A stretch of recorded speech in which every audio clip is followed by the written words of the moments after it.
आशा जोशी माता जी का प्रश्न आया है गुरुजी। हरे कृष्णा गुरुजी, दंडवत प्रणाम। आशा जोशी गुरुजी, मैं इस भौतिक जगत में शिक्षिका के रूप में कार्य करती हूँ। कक्षा 1 से 5 के बच्चों को पढ़ाती हूँ। कृपया मुझे बताएं कि उनको मैं कृष्ण भावनामृत से कैसे जोड़ूं। कक्षा में मुस्लिम क्रिश्चियन धर्म से भी बच्चे आते हैं, उन्हें किस तरह आध्यात्मिक ज्ञान दिया जा सकता है? परंतु आप सबके लिए कॉमन एक चीज़ कर सकती हैं कि सबको ये तो बता ही सकती हैं कि एक बनाने वाला है। अब ये बताने की जरूरत नहीं है कृष्ण है कि अल्लाह है कि जोवा है या जीसस है, नाम मत लीजिए। आप इतना तो बता ही सकते हैं ना कि जिसने बनाया है, जैसे कि पेन है, पेंसिल है, नोटबुक है, किताब है, बिल्डिंग है, ये सब बनाया है ना किसी ने। तो इसी तरीके से बनाने वाला भी है, ठीक है ना। इस तरीके से आप उनके अंदर थीज़म का कंसेप्ट, मतलब आस्तिकता का कंसेप्ट, और साथ में ये भी कि देखो दुनिया में कोई भी धर्म नहीं है जिसमें जन्म नहीं है, मृत्यु नहीं है, बुढ़ापा नहीं है, सब बीमार पड़ते हैं। अगर किसी धर्म का भगवान वही होता तो देखता मेरे लोग दुखी नहीं हो।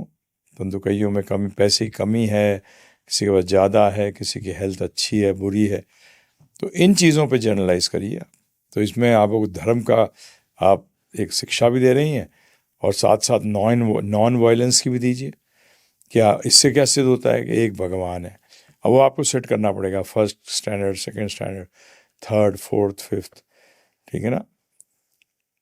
कि ऐसे आप जिस सारी सृष्टि की रचना भी करने वाला है, और ठीक है, मतलब उनके अंदर नॉन वायलेंस का भी एक मादा डालिए। परंतु अभी जानवरों में मत जाइएगा, क्योंकि मुसलमान हैं और क्रिश्चियन हैं और ये सभी तो खाते हैं। तो अभी इस कंट्रोवर्सी में फंसिएगा। अभी तो ये है कि इंसानों के साथ देखिए, मिलाइए उन दोनों को, बताइए, देखिए ये इसकी भी आँखें हैं, मुसलमान की भी आँखें हैं, हिंदू की भी आँखें हैं, क्रिश्चियन की भी आँखें हैं जी, नाक है, मुंह है। ये मुसलमान हिंदू कान से तो खाता नहीं, मुसलमान भी कान से थोड़ी खाता है। कहाँ से खाता है? मुंह से। तो सबके सब क्या है? बनाने वाला एक है। ये क्या सिद्ध करता है? बनाने वाला एक है। ऐसी चीज़ों को लाइए जिससे कि अंदर उनको इनकलकेट करे थोड़ा थोड़ा, ठीक है ना। हरे कृष्ण। नीलेश जी का प्रश्न आया है गुरुजी। हरे कृष्णा गुरुजी, दंडवत प्रणाम। जैसे आपने कोर्स में कहा कि अगले 10,000 वर्ष तक दीक्षा गुरु प्रभुपाद जी हैं, लेकिन इस्कॉन का कहना कि दीक्षा एक जीवित गुरु से लिया जाता है। प्रभुपाद जी ने स्वयं एक जीवित गुरु से दीक्षा लिया था और यही एक परंपरा है, हम इसको नहीं तोड़ सकते। और उन्होंने एक एग्जाम्पल दिया, जैसे एक पुत्र आगे पिता बनता है, ये अधिकार हम कैसे छीन सकते हैं? उसी प्रकार प्रभुपाद जी हमसे गुरु बनने का अधिकार कैसे छीन सकते हैं? कृपया करके मुझे इसके बारे में बताएं। जय गौरहरि, हरे कृष्णा। यही तो सारा का सारा प्रॉब्लम है कि प्रभुपाद की स्थिति को ही नहीं समझे। शास्त्रों में तो गायत्री नहीं है माताओं के लिए, प्रभुपाद ने दी, कैसे दे सकते हैं? फाउंडर आचार्य का मतलब समझिए आप। तो प्रभुपाद ने ऐसा क्यों लिखा कि जब तक, भागवतम में लिखा है कि जब तक दीक्षा गुरु अलाउ नहीं करेगा तब तक आप दीक्षा गुरु नहीं बन सकते। और जो लोग ये प्रश्न कर रहे हैं उसका मतलब प्रभुपाद ने अलाउ नहीं किया। प्रभुपाद ने नहीं कहा। प्रभुपाद ने ये कहा है कि जब मैं बनाऊंगा तो मैं दीक्षा गुरु, जब तुम बनोगे। या तो प्रभुपाद को छोड़ दें, कोई प्रॉब्लम नहीं है, प्रभुपाद को छोड़ दें।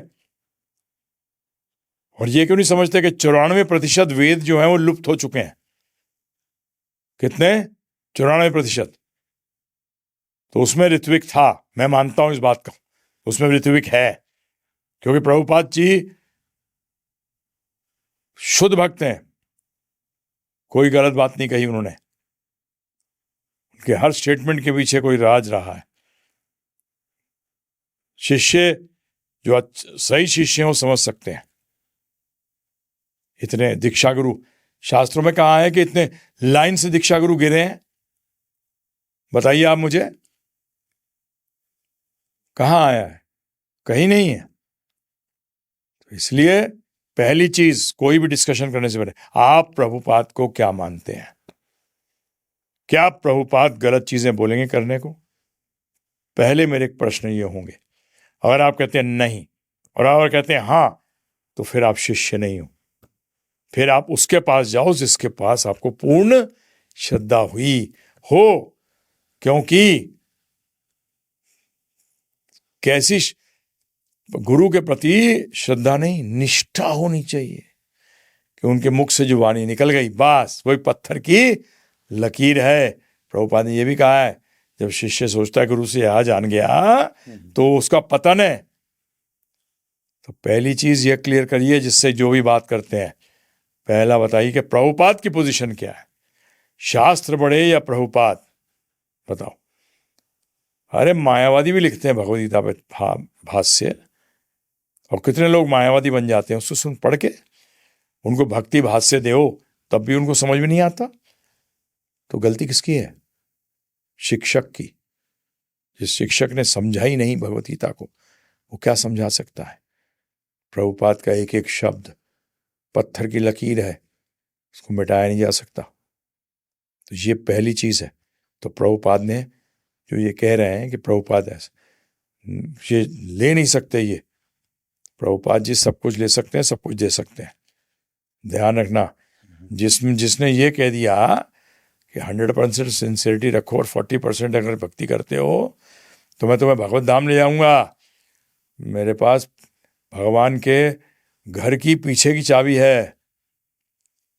अरे जो दे सकता है वो ले सकता है। सही बात है, गलत बात है? नहीं, देव ले नहीं सकते। क्यों नहीं ले सकते? और लिविंग गुरु, प्रभुपाद ने कहा कभी डेथ नहीं होती गुरु की,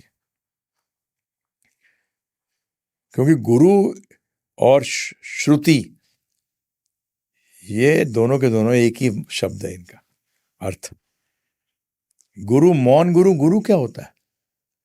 तो असली में गुरु क्या है? गुरु और आज्ञा में तो क्या कहते हैं आप लोग हिंदी में, एक ही पर्यायवाची शब्द, दोनों पर्यायवाची शब्द हैं। गुरु का वाक्य, गुरु के आदेश, भगवान, ये सब पर्यायवाची शब्द। समझ में आया? श्रुति है ना, तो 4% लेके शास्त्रों को कोट करते हो, 6% लेके शास्त्रों को बोलते हो, 94% तो लॉस्ट है। जीव गोस्वामी जी कह रहे हैं। और प्रभुपाद जी, पहले प्रभुपाद जी के बारे में 100% निष्ठा रखते हो तो चर्चा करो, नहीं तो तुम शिष्य हो नहीं, बेवकूफ बना रहे हो पब्लिक का। और प्रभुपाद ने स्पष्ट कहा है, जब दीक्षा गुरु बनाएगा। और लिविंग, अरे कितने प्रभुपाद के समय के अंदर डिवोटीज हैं जो प्रभुपाद से कभी मिले नहीं, परंतु वो दीक्षित थे प्रभुपाद से। तो लिविंग कंसेप्ट क्या है बताओ? लिविंग ऑर्डर्स लिविंग होने चाहिए आपकी लाइफ के अंदर। तो गुरु आपके सामने साथ था, है और रहेगा।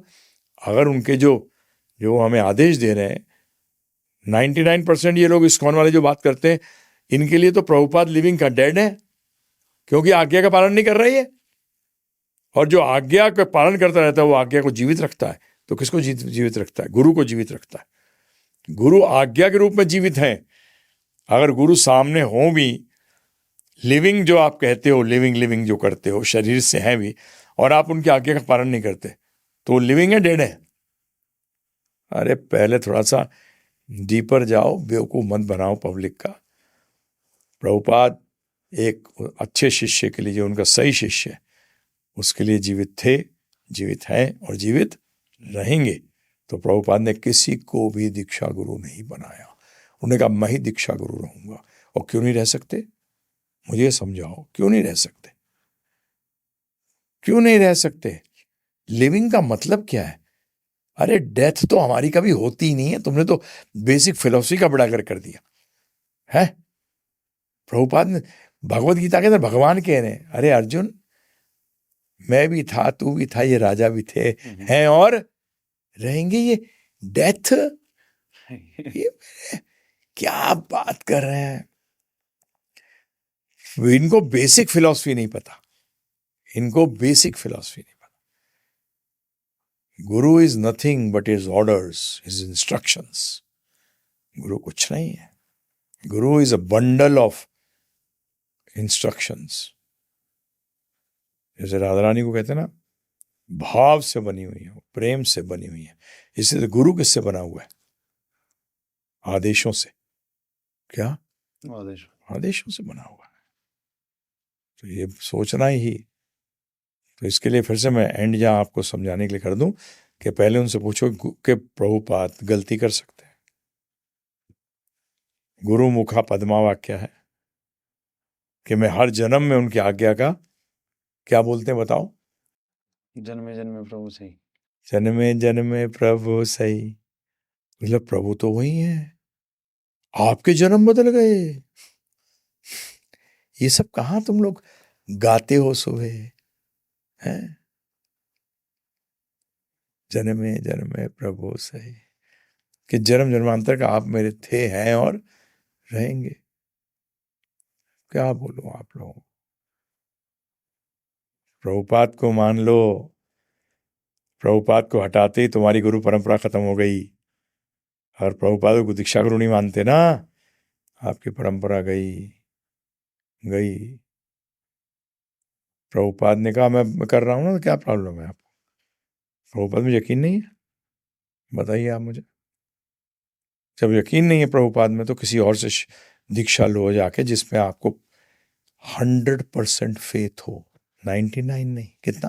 100%। नहीं तो नहीं, हमें है।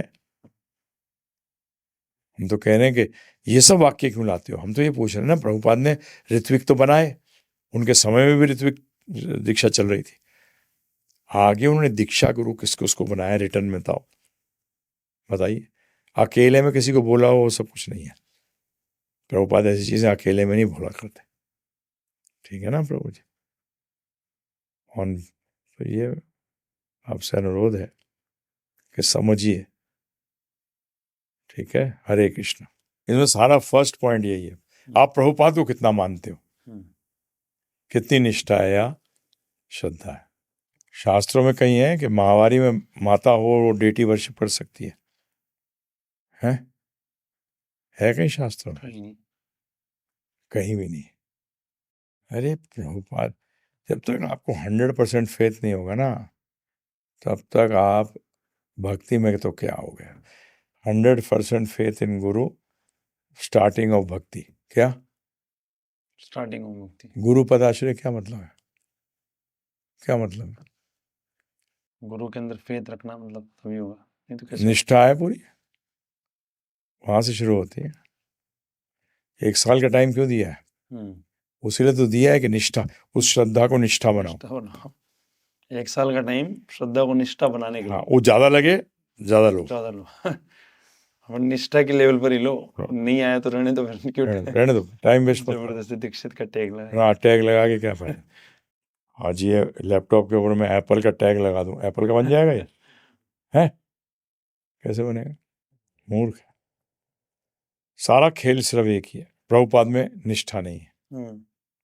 क्या प्रभुपाद ऐसा थोड़े करेंगे? प्रभुपाद यही तो समझते नहीं कि बेटा पैदा हुआ है, तो बेटा नहीं था, हिजड़ा था। वो बच्चे कहाँ से पैदा करेगा?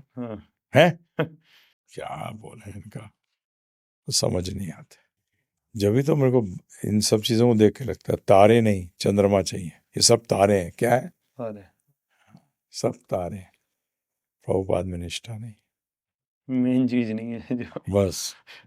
शास्त्र की कैसे बात कर सकते हो? शास्त्रों को तो कितना ऊट पटांग अर्थ निकाल रखा है लोगों ने। मायावादी किस पे टिके हुए हैं? शास्त्रों में। भगवत गीता पे क्या मायावादियों ने ज्यादा दर्शन उनका वो है भावार्थ, भाव देने लायक नहीं है, ज्ञानार्थ है वो। क्या है? ज्ञानार्थ। ज्ञान और भाव में तो जमीन आसमान का फर्क होता है। भाव मानो नहीं, भाव के अंदर ज्ञान छिपा है, परंतु ज्ञान के अंदर भाव नहीं है। ज्ञान लोअर है ना,